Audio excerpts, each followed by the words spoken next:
Hello everyone. Question is a financial company hosts a data lake in Amazon S3 and a data warehouse on an Amazon Redshift cluster. The company uses Amazon QuickSight to build dashboards and wants to secure access from its on-premises Active Directory to Amazon QuickSight. How should the data be secured? Option A. Use an Active Directory connector and single sign-on SSO in a corporate network environment. Option B. Use a VPC endpoint to connect to Amazon S3 from Amazon QuickSight and an IAM role to authenticate Amazon Redshift.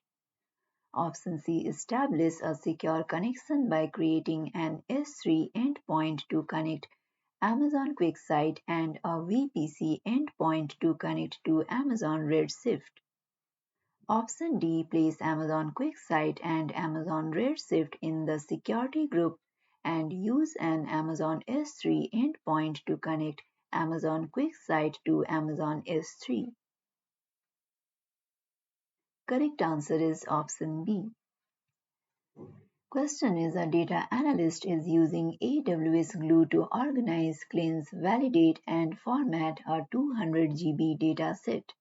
The data analyst triggered the job to run with the standard worker type.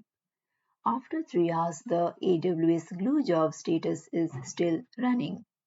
Logs from the job run show no error codes. The data analyst wants to improve the job execution time without over-provisioning. Which actions should the data analyst take? Option A. Enable job bookmarks in AWS Glue to estimate the number of data processing units DPUs. Based on the profiled metrics, increase the value of the executor code's job parameter. Option B. Enable job metrics in AWS Glue to estimate the number of data processing units DPUs. Based on the profiled metrics, increase the value of the maximum capacity job parameter. Option C. Enable job metrics in AWS Glue to estimate the number of data processing units DPUs. Based on the profiled metrics, increase the value of the spark.yarn.executor.memory overhead job parameter. Option D. Enable the job bookmarks in AWS Glue to estimate the number of data processing units DPUs. Based on the profiled metrics, increase the value of the num executor's job parameter. Correct answer is option B. You can download the complete list of recently updated contents from the link provided in the description. If you like this content, please like and subscribe.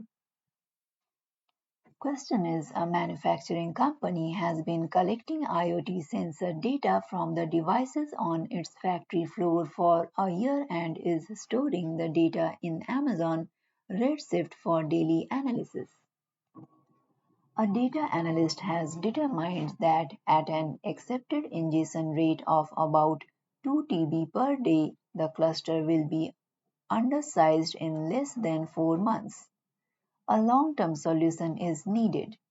The data analyst has indicated that most queries only reference the most recent 13 months of data, yet there are also quarterly reports that need to query all the data generated from the past 7 years.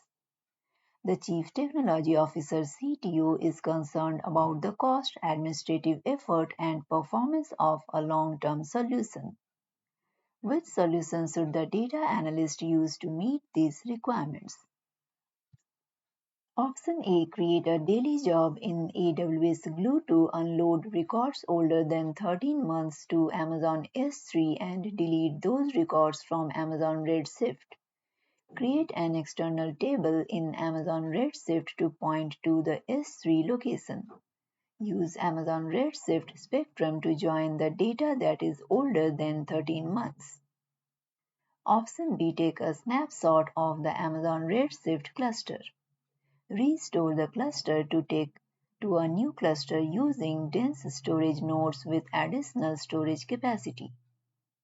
Option C. Execute a create table as select CTAS statement to move records that are older than 13 months to quarterly partitioned data in Amazon Redshift Spectrum backed by Amazon S3. Option D. Unload all the tables in Amazon Redshift to an Amazon S3 bucket using S3 intelligent tiering. Using AWS, use AWS Glue to crawl the S3 bucket location to create external tables in an AWS Glue data catalog. Create an Amazon EMR cluster using auto-scaling for any daily analytics needs. And use Amazon Athena for the quarterly reports with both using the same AWS Glue data catalog. Correct answer is option B. You can download the complete list of recently updated contents from the link provided in the description. If you like this content, please like and subscribe.